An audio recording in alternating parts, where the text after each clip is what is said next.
नमस्कार दोस्तों, आप सभी का स्वागत है मेरे YouTube चैनल राज वेब स्किल में। आज के इस वीडियो में मैं आप सभी को बताऊंगा कि इस बटन पे क्लिक करने के बाद, जैसे कि प्रीवियस वीडियो में मैंने बताया था कि एडिट डेटा पे क्लिक करने के बाद आईडी नंबर 1 के अकॉर्डिंग यहाँ पे डेटा फेच हो गया।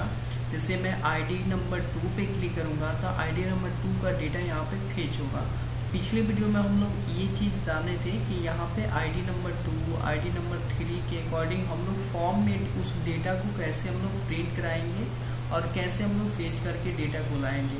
इस वीडियो में हम लोग जानेंगे कि इस डेटा में कोई भी चीज़ यहाँ पे लिखेंगे और इसको एडिट पे क्लिक करेंगे तो ये डेटा हमारा क्या हो जाएगा, एडिट हो जाएगा। ठीक है, इसके बारे में इस वीडियो में हम लोग जानेंगे स्टेप बाय स्टेप। चलिए हम लोग कोडिंग में अपने चलते हैं index.php में। ठीक है, और यहाँ पे जो आपने देखा हुआ था स्क्रिप्ट है ना, यहाँ पे ये देखिए आपको मैं दिखा रहा हूँ एडिट डेटा का। यहाँ पे एडिट डेटा का ये स्क्रिप्ट है ना, इस चीज़ को हम लोग पहले फॉर्मेट डॉक्यूमेंट में इस चीज़ को कर लेते हैं, एक फॉर्मेट डॉक्यूमेंट में, और यहाँ पे इस स्क्रिप्ट को हम लोग मिनिमाइज कर देते हैं। ठीक है, और इसके नीचे हम लोग अपडेट डेटा का कोड करेंगे। एडिट डेटा का ये चीज़ था, सेम ही चीज़ होता है एडिट और अपडेट, बट मैं चेंज करके आपको बताऊंगा।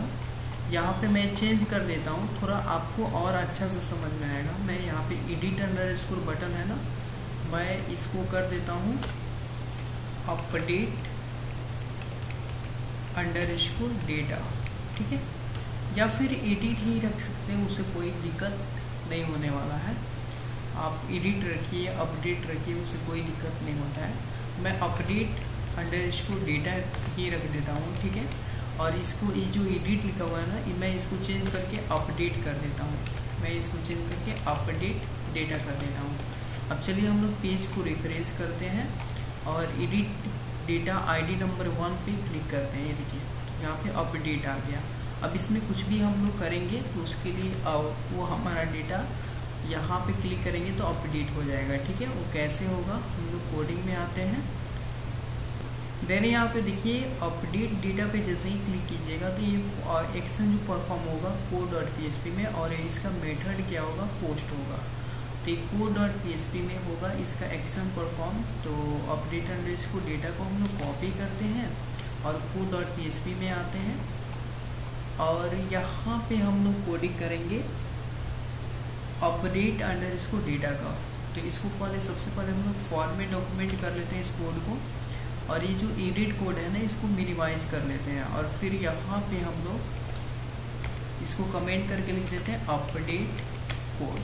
ठीक है, और इसमें हम लोग यहाँ पे भी इंड अपडेट कोड लिख देते हैं ताकि आपको और कंफ्यूजन क्रिएट ना हो, आपको समझ में आए। ठीक है, अब इसके इनसाइड वाले पार्ट में हम लोग कोड करेंगे। तो इफ इसेट $_ पोस्ट मेथड से हम लोग डेटा को अपडेट करेंगे, क्योंकि फॉर्म में जो भी डेटा आप चेंज कीजिएगा तो उसको सबमिट ही कीजिएगा, मतलब अपडेट पे क्लिक कीजिएगा तभी वो डेटा आईडी के अकॉर्डिंग अपडेट होगा। ठीक है, इफ इसेट $_ पोस्ट, और इसमें index.php में जो नेम है ना, जिसके नेम की क्लिक पे डेटा अपडेट होगा तो वो नेम आपको लेना, नेम एट्रीब्यूट। यहाँ पे अपडेट अंडरस्कोर डेटा, इस चीज़ को कॉपी करना है और code.php में आपको आके पेस्ट कर देना है। ठीक है, अब इसके इनसाइड पार्ट में ओपनिंग एंड क्लोजिंग ब्रैकेट देना है।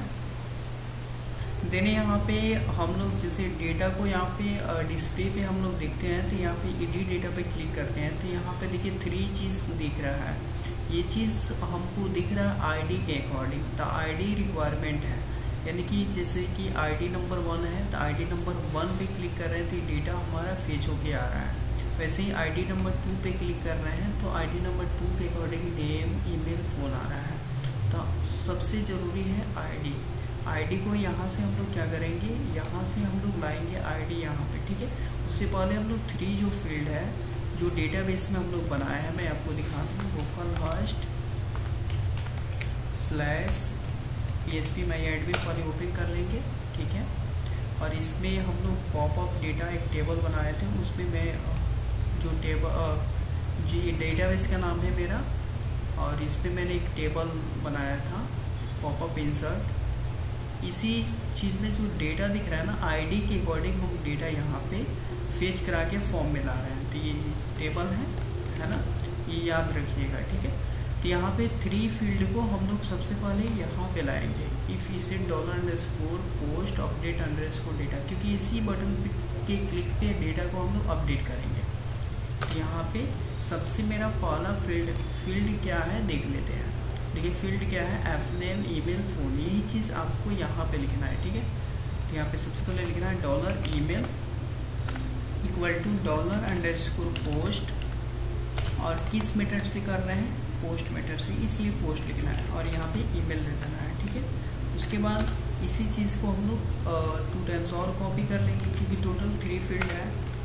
पेस्ट इसमें देखिए ईमेल नहीं है, यहाँ पे fname है, ईमेल है, फ़ोन है। तो यहाँ पे हम लोग लिखेंगे fname, जो हमारे डेटाबेस के टेबल में जो कॉलम नेम बना हुआ है वही नाम है आपको इसमें पोस्ट मेथड पे देना है।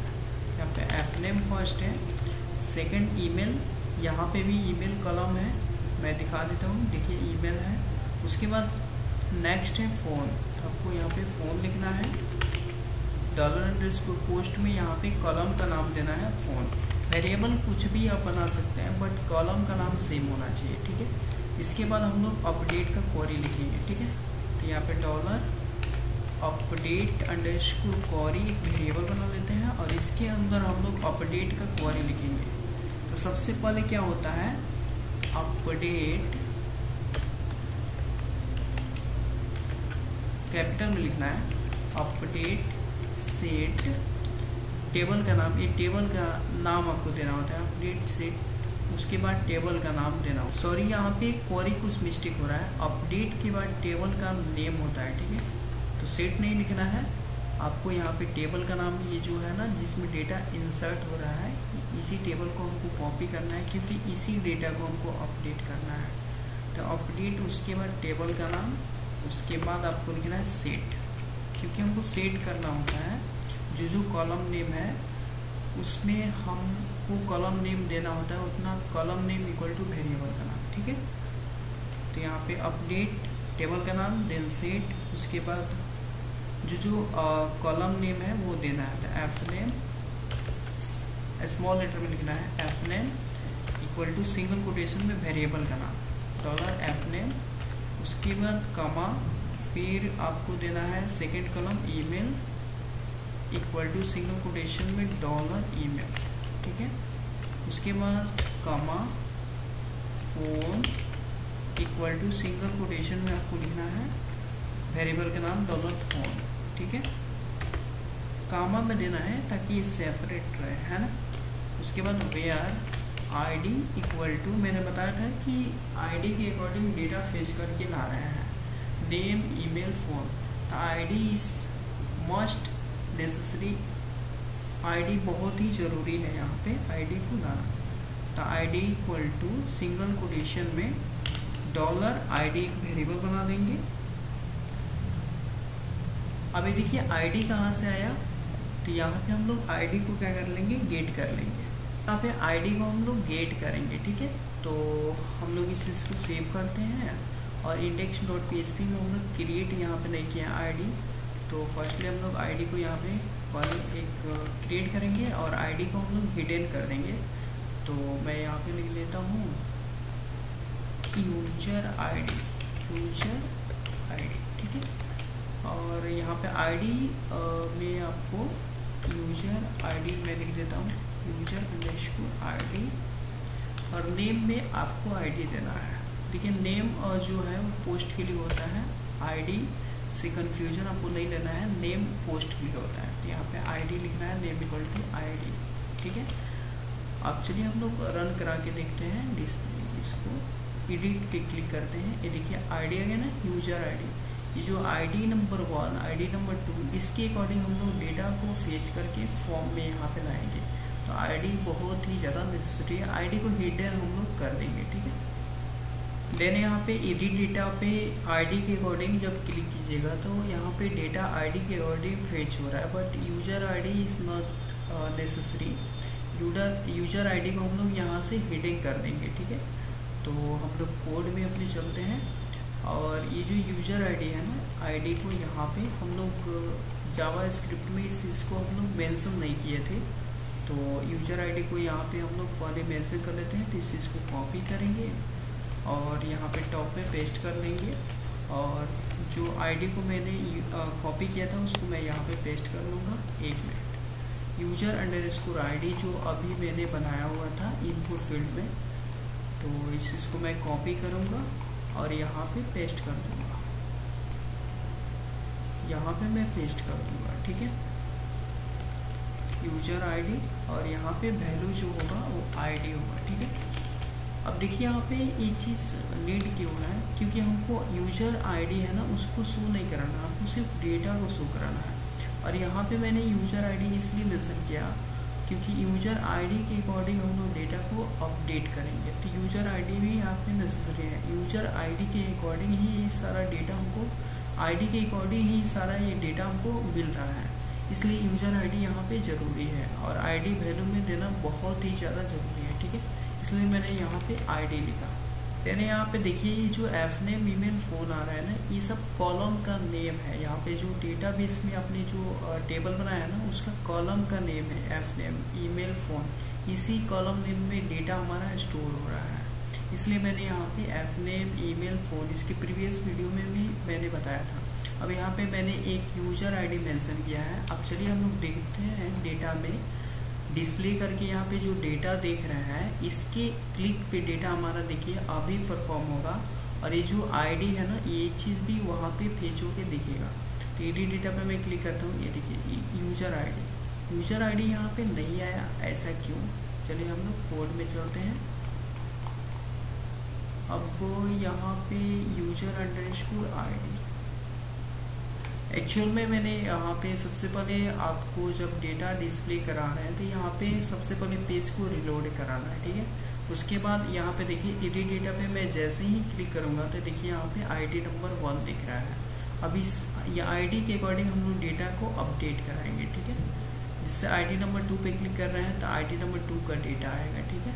आईडी नंबर 3 पे क्लिक करूँगा तो आईडी नंबर 3 के अकॉर्डिंग डेटा यहाँ पे फेच होके आ रहा है, ठीक है।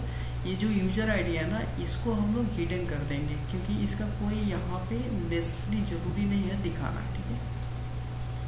अब देखिए हम लोग एडिट डेटा पे क्लिक करते हैं तो है ना ये यूज़र आईडी, इसको हम लोग हिडन करते हैं क्योंकि उसका कोई नेसेसरी नहीं है, कोई रिक्वायरमेंट नहीं है। बट 3 फील्ड जो है ना उसका ज़रूरी है रिक्वायरमेंट। तो सबसे पहले हम लोग लेबल को यहाँ से रिमूव करते हैं और इनपुट टाइप में जो टेक्स्ट आ रहा है ना इसको हम लोग हिडन कर देंगे, HIDDEN। अब चलिए हम लोग पेज को रिलोड करके देखते हैं। पेज को रिलोड करते हैं, एडिट डेटा पे हम लोग क्लिक करते हैं, देखिए यहाँ पे यूज़र आईडी हिडन हो गया। ये जो 3 फील्ड है ना इसका रिक्वायरमेंट है क्योंकि हम लोग इसको चेंज कर सकते हैं, बट आईडी जो होता है ना आईडी को चेंज करना उतना इम्पोर्टेंट नहीं होता है, ठीक है। यहाँ पे आईडी के अकॉर्डिंग हमारा डेटा आ गया। अब यहाँ से हम लोग एक एक डेटा को चेंज करेंगे, ठीक है। वो कैसे करेंगे चलिए हम लोग समझते हैं। देन यहाँ पे ये जो कोड मैंने किया हुआ था यूज़र आईडी, ये आईडी एट्रीब्यूट, इसको हम लोग यूज करते हैं यहाँ पे। देखिए ये जो है ना स्क्रिप्ट में यहाँ पे यूज़र आईडी डॉट वैल्यू में आईडी, बट ये जो आईडी है ना ए नेम एट्रीब्यूट में इसको हम लोग पोस्ट करते हैं PHP में, ठीक है। इस आईडी को हम लोग कॉपी करेंगे और इसको हम लोग लाएंगे code.php में, ठीक है। यहाँ पे हम लोग आईडी को सबसे पहले पोस्ट कराएंगे, $id $_ post, और इसमें हम लोग करेंगे सिंगल कोटेशन में आईडी, ठीक है। लास्ट में सेमीकोलन देंगे। अब इसी आईडी को हम लोग वेयर ID = $id, ये जो $id है ना यहाँ पे आईडी की इक्वल टू $id करेंगे, ठीक है। अब इस क्वेरी को हम लोग रन कराएंगे, एग्जीक्यूट कराएंगे, तो आप लिखेंगे अपडेट _query _run, ठीक है, equal to MySQL _query function होता है जिससे क्वेरी हमारा एग्जीक्यूट होता है, ठीक है। तो ये चीज़ आपको लिखना है। इसमें 2 आर्गूमेंट होता है, एक सबसे पहले कनेक्शन का $, उसके बाद यहाँ पे जो फर्स्ट वाला जो अपडेट _query जिसमें आपने अपडेट का क्वेरी लिखा है वो, तो $update _query, ठीक है। और लास्ट में आपको सेमीकोलन देना है, ठीक है। देन यहाँ पे अपडेटेड क्वेरी इज एग्जीक्यूट, अगर एग्जीक्यूट आ रहा है तो सम बेसिस हमको दिखे कि डेटा इज अपडेटेड या फिर नॉट अपडेटेड, है ना। तो यहाँ पे लिखेंगे if $update underscore query underscore run, जहाँ पे जिस वेरिएबल के में हम लोग इस क्वेरी को एग्जीक्यूट करा रहे हैं उसको इफ कंडीशन में लाएंगे, और यहाँ पे हम लोग इफ में अगर ये क्वेरी एग्जीक्यूट हुआ तो सम बेसिस, कुछ बेसिस को हम लोग दिखा देंगे। तो इसके बाद प्रीवियस वीडियो में मैंने सेशन यहाँ पे स्टार्ट किए हैं, यही वाले वेरिएबल को हम लोग कॉपी कर लेंगे और इसमें हम लोग पेस्ट करेंगे एंड एल्स पार्ट पे हम लोग यहाँ पे कंडीशन दे देंगे, सेम बेसिस को हम लोग यहाँ से कॉपी करेंगे और इसमें पेस्ट कर देंगे और यहाँ पे लिख देंगे डेटा इज सक्सेसफुली अपडेटेड, यहाँ पे लिखेंगे अपडेटेड, ठीक है। और डेटा अगर सक्सेसफुली अपडेटेड अगर हो जा रहा है तो इंडेक्स वाले ही पेज पे भेज दें, लोकेशन इसका इंडेक्स वाले ही पेज पे, इसी पेज पे मैसेज शो हो जाए, ठीक है। और यहाँ पे अगर अपडेट ना हो तो यहाँ पे देखिए डेटा इज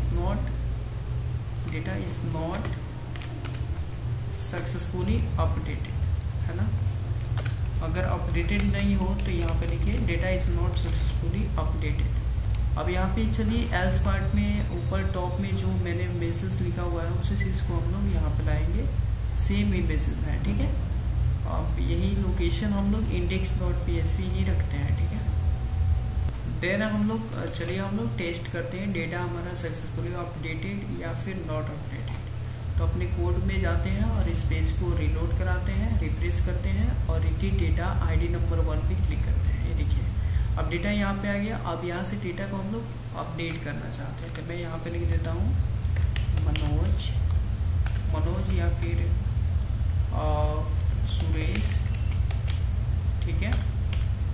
आप यहाँ पे मैं 2 लिख देता हूँ, ठीक है। यहाँ पे फ़ोन नंबर में मैं यहाँ पे 6 लिख देता हूँ। अब यहाँ पे अपडेट डेटा पे मैं क्लिक करता हूँ, ये देखिए updated data is successfully updated, देखते हैं। देखिए यहाँ पे डेटा यहाँ पे दिख रहा है ना, सक्सेसफुली अपडेटेड, हमारा डेटा यहाँ पे मैसेज भी प्रिंट हो रहा है, देन यहाँ पे डेटा भी सक्सेसफुली अपडेटेड हो रहा है। अब इस चीज़ को देखते हैं डेटा बेस में हमारा ये डेटा अपडेट हुआ है या फिर नहीं। ये देखिए डेटा हमारा डेटा बेस में भी स्टोर यहाँ पे अपडेटेड हो गया सक्सेसफुली। तो चलिए हम लोग सेकेंड ID नंबर 2 के डेटा को भी अपडेट करते हैं। तो यहाँ पे पीछे है ना, यहाँ पे मैं कर देता हूँ पीछे 2 पे, ठीक है। आपको यहाँ पे ईमेल में हम यहाँ पे 1 कर देते हैं, अब फ़ोन नंबर पे यहाँ पे फ़ोन नंबर में 4 कर देते हैं। अब इस डेटा को हम लोग अपडेट करते हैं। ये देखिए डेटा इज सक्सेसफुली अपडेटेड, ये देखिए यहाँ पे बीजे 2 है, यहाँ पे ईमेल में भी 1 आ गया और यहाँ पे फ़ोन नंबर में भी चेंज हो गया। तो देखिए अगर ये वीडियो देख के आप सभी को समझ में आ गया है तो मिलते हैं नेक्स्ट वीडियो में नेक्स्ट टॉपिक के साथ। तब तक bye, take care. Next video में हम लोग समझेंगे कि ID के अकॉर्डिंग डेटा को हम लोग कैसे डिलीट करेंगे, नेक्स्ट वीडियो में समझेंगे। तो मिलते हैं किसी नए वीडियो के साथ, तब तक के लिए बाय, टेक केयर।